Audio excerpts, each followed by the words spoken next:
हजारों वर्ष पहले असुरों के अंधकारमय साम्राज्य में एक शक्तिशाली और भयानक राजा रहता था, रंभासुर। एक दिन उसकी नजर नदी किनारे चल रही एक अत्यंत सुंदर भैंस पर पड़ी।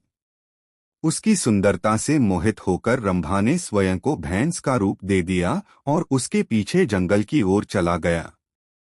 इन दोनों के मिलन से एक अद्भुत और भयावह बच्चे का जन्म हुआ। महिषासुर का रूप विलक्षण था, आधा मनुष्य और आधा भैंस। महिष का अर्थ है भैंस और असुर का अर्थ है दानव। उसने अपनी माता से जंगली पशु की शक्ति और पिता से असुरों का अपार बल पाया। समय के साथ उसकी दुष्टता बढ़ती गई।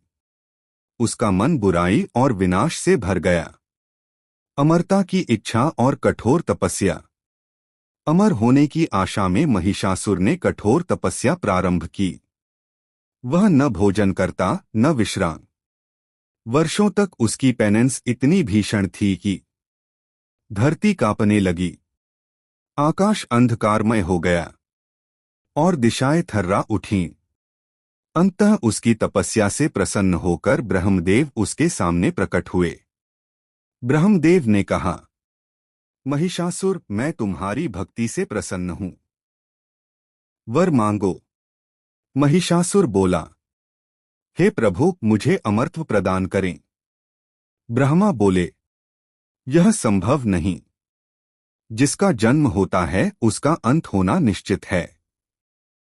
कुछ क्षण सोचकर महिषासुर ने कहा, तो मुझे ऐसा वर दें कि न कोई देवता मुझे मार सके, न कोई पुरुष। यदि मेरी मृत्यु निश्चित है तो वह केवल किसी स्त्री के हाथों ही हो। महिषासुर को पूर्ण विश्वास था कि कोई स्त्री उसे कभी परास्त नहीं कर सकेगी। ब्रह्मा ने संकोच के साथ यह वरदान दे दिया और यहीं से महिषासुर का अहंकार और अत्याचार बढ़ने लगा। वरदान मिलते ही उसने विशाल असुर सेना जुटाई और धरती पर आतंक मचाना शुरू कर दिया। गांव उजाड़ दिए, मनुष्यों का विनाश किया और भय की लहर फैला दी। पृथ्वी जीतने के बाद उसने स्वर्ग पर आक्रमण कर दिया। अमरावती पर हमला किया, जहां इंद्रदेव का निवास था। देवताओं ने पूरी शक्ति से युद्ध किया, पर महिषासुर अजेय था। न देव न मानव, कोई उसे हरा नहीं सकता था। असुरों ने स्वर्ग पर अधिकार कर लिया और देवताओं को स्वर्गलोक से निकाल दिया। देवी दुर्गा का अवतरण। निर्बल और निराश देवता त्रिमूर्ति ब्रह्मा, विष्णु और महेश की शरण में पहुंचे। ब्रह्मा ने उन्हें वरदान की याद दिलाई। देव या मानव कोई उसे नहीं मार सकता, परंतु स्त्री मार सकती है। लेकिन तीनों लोकों में कोई स्त्री इतनी शक्तिशाली नहीं। तब त्रिमूर्तियों ने एक निर्णय लिया, एक ऐसी स्त्री की रचना करनी होगी जो स्वयं देवी शक्ति का साकार रूप हो। तीनों ने अपनी दिव्य शक्तियां संयुक्त कीं। आकाश में एक अग्निमय प्रकाशस्तंभ प्रकट हुआ, जिसकी चमक के आगे सूर्य भी फीका पड़ गया। उसी प्रकाश से प्रकट हुई मां दुर्गा, दिव्य तेज से भरपूर, अजेय, विशाल शक्ति की अधिष्ठात्री। देवताओं ने उन्हें अपने अपने दिव्य अस्त्र प्रदान किए।